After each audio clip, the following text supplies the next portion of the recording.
It's getting hot here in Texas, making it even more critical to stay hydrated.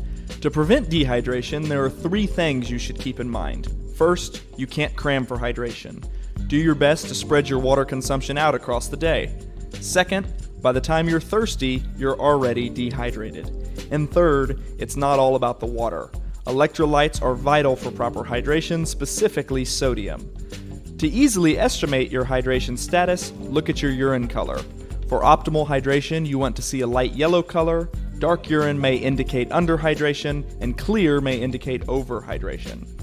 In the description of this episode on both YouTube and our website, I will provide targets for the amount of water and sodium that you should be consuming around a workout.